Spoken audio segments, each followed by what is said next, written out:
Ram. Drive home a 2011 Dodge Ram Quad Cab. Only $19,995. Shop our largest selection of Jeeps and save. Come on in to Bob Moore Chrysler Jeep Dodge Ram, just west of Rockwell on the Northwest Expressway.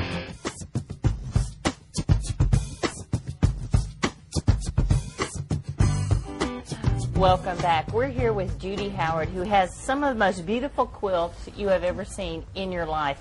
And these are part of the Civil War quilt exhibit that you're doing. Is that correct? Yes, my collection from buckboardquilts.com, and I just did a program yesterday in Bartlesville at the library. Oh, my gosh. But did you know that, of course, this is the 150th anniversary we're commemorating, but in the Civil War, every soldier was issued a 48 by 84-inch bedroll quilt by the Red Cross as he marched off to war. Gosh, you're kidding. And now Oklahoma has a Home of the Brave Quilt Project chapter, and they make replicas of those Civil War bedroll quilts to present to families of the fallen soldiers as memorial quilts.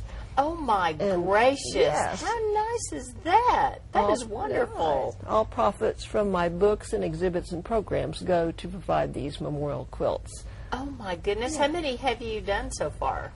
Well, they've probably done over 100 so far, but there are probably 50 more to go, but they're waiting to find contact information for the families. That's their biggest holdup right now. Oh, so if you know of a family, just get in touch with Judy and she'll help you. Right.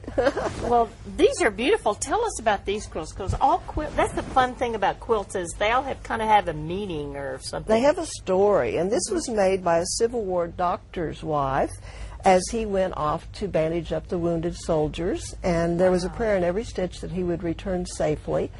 When word came that he had died, it became a memorial quilt and her healing therapy as she finished the quilt, and a fragrant rose wreath that she laid on his casket, which symbolized her undying love for him.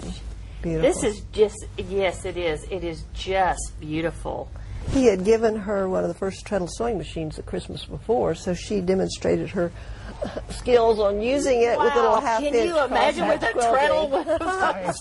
Speaking of skills, I mean, how long would it take for somebody to do something like that? Oh, it'd take me a lifetime. I don't know about her, but...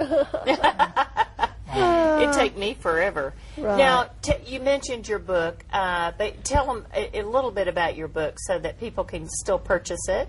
Right. We have Heavenly Patchwork 1 and 2, Centennial Stitches, Oklahoma History and Quilts, Thanking Our Troops, God Bless America Touring Quilts, and this is the last year for the touring quilts for the patriotic, and then our latest is the 1905 cookbook with our Food for Body and Soul quilt exhibits that will be touring for 3 years, and profits from that go to feed needy children here at the local level. That is wonderful. Tell everybody how they can get your quilts and your books and all of this stuff, all of the information. HeavenlyPatchwork.com. They can order the books directly off of that and find out about all my programs and the exhibits available. That is amazing. And then buckboardquilts.com. They can read the stories about all the Civil War quilts and a lot more. We probably have 150 affordable quilts that with all their incredible stories. Oh my gosh. Is this like a, of course you're right, I mean each one tells a story. Is this like a corn, is that what is that? Oh, this is a rosebud and a Confederate star. Close. Okay, yeah. And it was made by Kate Allman and her mother for her wedding quilt, for her hope chest, as the men marched off to the Civil War. Their home in Georgia was the only one spared when the Confederates, when the Yankee soldiers marched through Sherman's march to Atlanta. And the only reason being was because they were feeding the soldiers. And one rambunctious soldier came through swinging his sword and knocked one of the glass panes out of her dish cupboard and cut a notch out of the cupboard, and Joy Ansley, her great-granddaughter here in Oklahoma City, still proudly displays that. Wow. Oh, my gracious. Yes. The interesting thing is she was married, and when her husband died in 1907, she sold the farm and moved to Winslow, Georgia, where her son Robert opened up a general store that sold caskets on the top floor and food and furniture on the bottom floor.